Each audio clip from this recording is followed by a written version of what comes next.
The champagne was cold in my hand, and my father's voice was hot in my ear. "You know the only reason you're here," he said, low enough that only I could hear, "is because Daniel felt sorry for you." I took a sip, a slow one. The kind where you're buying yourself exactly 2 seconds before you say something you can't take back. The ballroom at the Marriott Grand in downtown Charleston was full of people who hadn't seen me in years. Some of them knew who I was. Most of them didn't. I'd flown in from Norfolk on a Thursday, checked into a room under my own name, and shown up to my nephew's rehearsal dinner in a blue dress that cost more than my first month's rent 22 years ago. Nobody had made a scene. Nobody had made a toast to me. I was just Aunt Claire, Daniel's estranged aunt who'd apparently been invited out of some mix of obligation and charity. Depending on which side of the family you asked. My father, Robert Mercer, had a very clear opinion about which it was. "I'm glad to be here," I said. He looked at me the way he always had, like I was a problem he'd almost solved once but given up on. He was 71 now, and age had only sharpened him. The gray at his temples had gone full white. The line of his jaw was the same. The certainty in his eyes hadn't moved an inch. "Are you?" he said. It wasn't a question. I turned back toward the dance floor where Daniel was spinning his fiancée, Mara, in a slow circle. She was laughing at something he'd whispered. The band was playing something I half recognized, one of those songs that's always playing at weddings, the kind you never know the name of but always know the feeling. I thought about the first time I'd left Charleston. I was 19 years old, and I'd left with one duffel bag and a bus ticket, and the absolute certainty that I was never coming back. I'd been mostly right. My mother, Patricia Mercer, used to say that I had my father's stubbornness and none of his sense. She meant it as an insult. Looking back, she wasn't entirely wrong about the stubbornness part. I grew up in Mount Pleasant, South Carolina, in a house my father had bought with cash after 20 years of running a regional logistics company. He was the kind of man who kept score of everything. Dinner conversations were performance reviews. Holidays were balance sheets. My older brother, Greg, had learned to speak that language fluently. I never did. Greg went to Clemson, got a business degree, came back and worked for our father. My father called that wisdom. I wanted to enlist in the Navy. My father called that running away. We had the argument for the first time when I was 16. We had it again at 17. By 18, it had calcified into something permanent, something that sat between us at every dinner table and every car ride and every quiet Sunday morning, when I'd catch him watching me like he was trying to figure out where he'd gone wrong.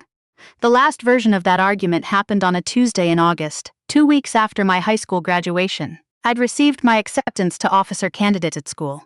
I'd gotten my physical. I'd made my decision. I sat down across from my father at his desk in his home office, the one with the framed photo of him shaking hands with the governor, and I told him. He didn't yell. That was the thing about my father. He was never a yeller. "You're making a mistake," he said. "I don't think I am. You're 19 years old. You don't know what you think. I know I want this. You want to run." He leaned back in his chair. "You've always wanted to run. You don't know how to stay and do the hard work. This family built something. Greg understands that. You never have." I sat with that for a moment. I'd heard versions of it my whole life, but hearing it that plainly, laid out without any softening, still landed somewhere it wasn't supposed to. "I'm not running," I said. "I'm leaving, same thing." I stood up. "Then I'll be good at it." He didn't say anything else. I went upstairs, packed the duffel bag I'd had ready for 3 weeks, called my friend Donna to borrow $40 for the bus, and walked out of that house in the early evening when the air smelled like cut grass and low tide and everything I was leaving behind. My mother was standing in the driveway when I came out. She didn't try to stop me. She just looked at me with something I couldn't name then and have spent years trying to name since. It wasn't approval, it wasn't cruelty, it was something like resignation. Like she'd known this was coming and had already done her grieving. She handed me a $20 bill folded into a small square. "Write when you get somewhere," she said. I wrote. She wrote back for a while. My father never did. I'm not going to tell this story like it was easy, because it wasn't. OCS was the hardest thing I had ever done in my life up to that point. I was 19 and I was from a suburb, and I had never done more than basic high school athletics, and I showed up in Pensacola, Florida, in September, and got methodically broken down and rebuilt over the next 12 weeks in ways I hadn't imagined. But I stayed. That's the part I think about when people ask me about those years. Not the achievements, not the promotions, not the citations, just the staying. Every time I could have quit, I didn't. Not because I was tougher than everyone else. Because quitting meant going home, and home meant my father being right, and that was the one outcome I wasn't built to accept. I commissioned as an ensign in the United States Navy at 21. My mother sent a card. My father did not. I served aboard USS Monterey out of Norfolk, then a deployment to the Fifth Fleet, then orders to Bahrain, then Annapolis for a year of graduate-level instruction, then a command of my own, the USS Lawrence, a guided missile destroyer, when I was 38 years old.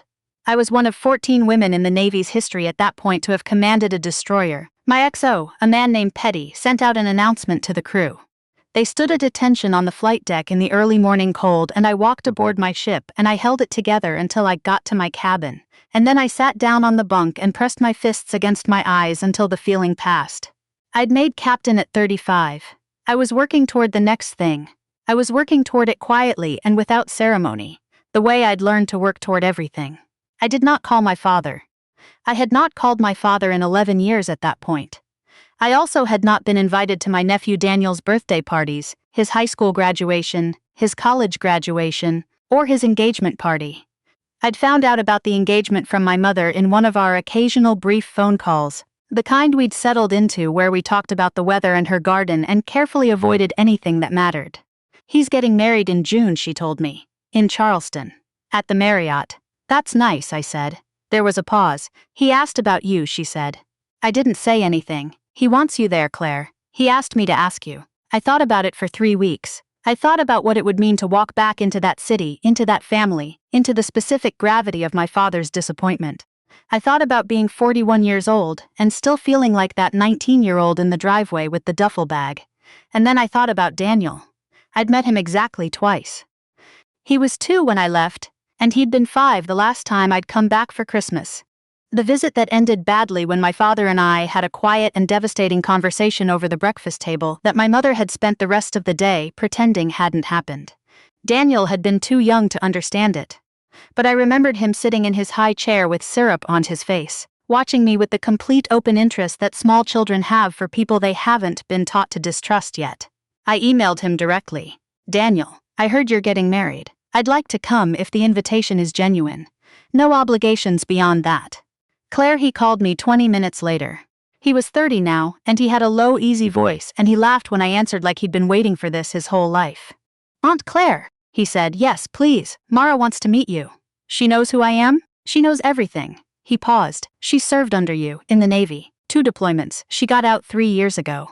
I went still. She was assigned to the Lawrence, he said. She's wanted to meet you since before she met me. I want to be honest about the wedding day because it would be easy to clean it up into something neater than it was. The ceremony was beautiful.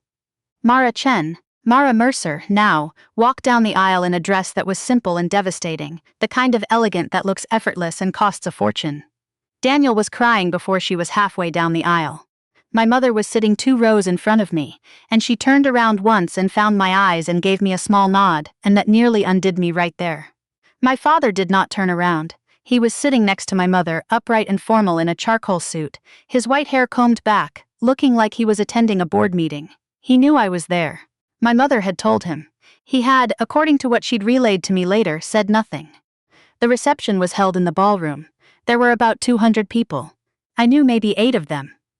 I found my assigned seat, which was at a table near the back with some of Mara's college friends. People who were kind and didn't know the family dynamics and were therefore a relief to sit with. We talked about where they were from and what they did, and whether the shrimp and grits were as good as the menu had promised. They were very good. My father found me about an hour in, and I saw him coming from across the room about it, which meant I had time to decide to do nothing. I stayed where I was. I held my champagne. I waited. Claire, he said. Dad. He looked at me for a long moment. You look well. Thank you. He sat down in the empty chair beside me, which hadn't been his seat and which he'd clearly displaced himself to occupy. Around us the party continued. Music, laughter, the clink of glasses, a world completely indifferent to the 2 of us. You didn't have to come all this way, he said. Daniel invited me, out of kindness. He said it simply, like fact. He's always been that way, too generous, takes after his mother. I understood what he was doing. I'd always understood what he was doing. It was a specific technique, the kind where the cruelty is delivered wrapped in something that sounds almost like a compliment, so if you react to it you're the one who misunderstood. He seems happy, I said. He is happy. He built something real. A life, a family. My father looked out at the dance floor. That's what matters. I agree. He turned back to me. Do you? Again, not a question. I do. You spent 20 years. He stopped. Recalibrated. You spent your whole life running. You never built anything. You never stayed anywhere long enough to matter. The champagne was cold in my hand. I took a sip. The only reason you're here, he said, quiet enough that no one else could hear, is because Daniel felt sorry for you. He didn't want you to feel left out. That's who he is. But don't mistake charity for belonging, Claire. You chose to leave this family a long time ago. I set my glass down. I was about to say something. I don't know what. Something measured, probably. Something that wouldn't give him the reaction he was engineering. I'd had 22 years to prepare for this conversation and I still didn't know what the right answer was. I didn't get to find out. Because the lights dimmed slightly at the front of the room, and the bandleader stepped up to the microphone and said, "Ladies and gentlemen, if I could have your attention, the bride would like to say a few words." I want to tell you what Mara Chen Mercer looked like standing at that microphone. She was 33 years old. She was still built like someone who ran 5 miles before breakfast, which she was, because some habits from service don't leave you. She was in her wedding gown with her dark hair up, and her shoulders back in a way that had nothing to do with her dress, and everything to do with 12 years of standing at attention. She tapped the microphone once, looked out at the room, smiled at Daniel, who was watching her from the front table with the expression of a man who has been told a thing is coming, and is still not fully prepared for it. "I want to thank everyone for being here," she said. "I'm going to keep this short because the shrimp and grits are getting cold and I know where everyone's priorities actually lie." Laughter. The warm, easy kind. "I want to talk about something that happened to me when I was 25 years old," she said. "I was a junior officer aboard a guided missile destroyer out of Norfolk. I was struggling. Not with the technical work. I could do the technical work. I was struggling with the belief that I belonged there, that someone like me, from where I came from, with my background, had any business being in that room." The room had gotten quieter. These things happen at weddings sometimes. A speech finds a frequency that quiets everyone down. "My commanding officer pulled me aside one afternoon," Mara said. "It wasn't a formal meeting. It wasn't a counseling session. We were on the fantail and the ship was underway and she just stood next to me and looked at the water for a while and then she said, 'The only person who gets to decide if you belong here is you. Not your record. Not your evaluations, not anyone in this room you.'" She paused. "I've carried that with me every day since. I was very still. My father was sitting beside me and I did not look at him. I have been waiting a long time to thank her in person," Mara said. "And as it turns out, she's here tonight."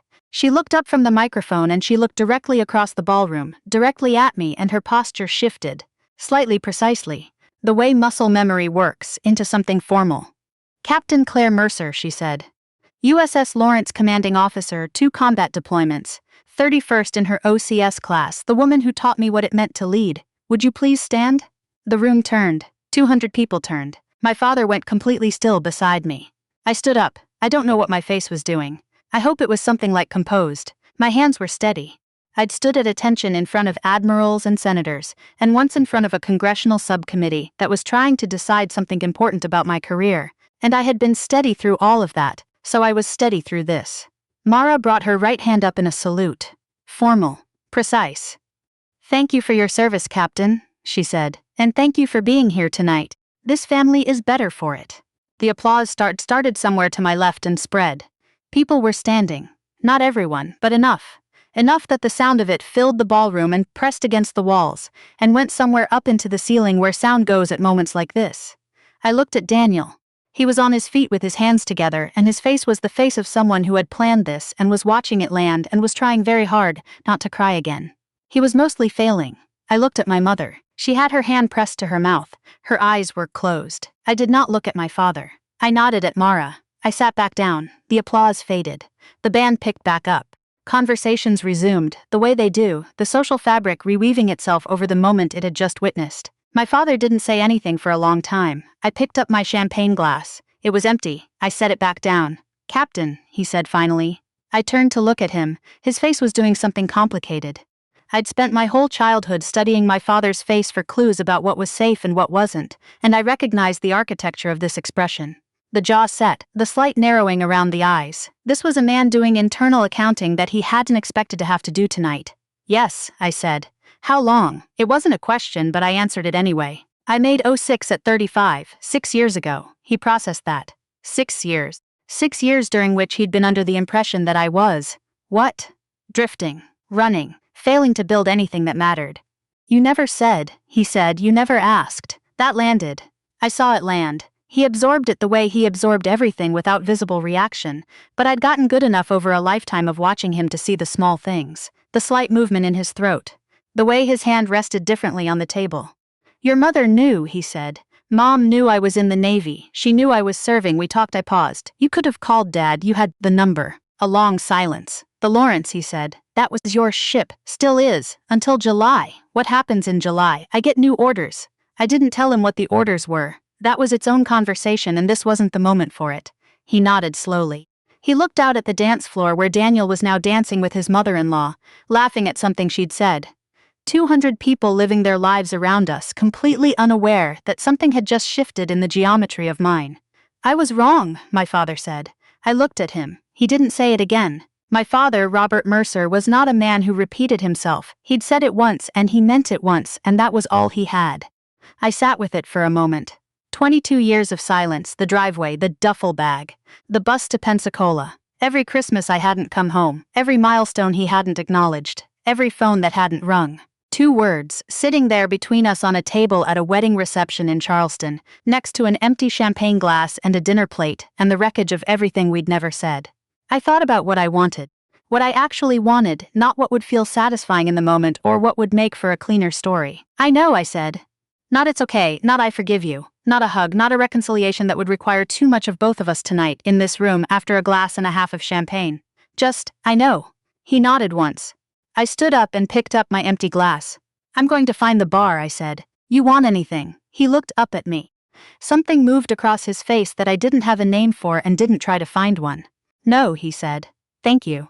I walked across the ballroom toward the bar. The band was playing something slow, and the lights had gone amber and warm. Mara and Daniel were dancing now, her head on his shoulder, his chin resting in her hair. My mother was at a table near the windows with her sister, the two of them laughing about something private, the way sisters do. I got to the bar and asked for a club soda, because I'd had enough champagne and the night still had hours in it, and I wanted to be present for them.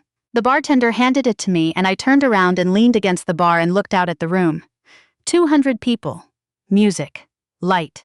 A family I'd been estranged from for more than half my life, carrying on its business of weddings and dances and private conversations, making room for me in it again in whatever shape that room could take. In 6 weeks I would report to the Pentagon.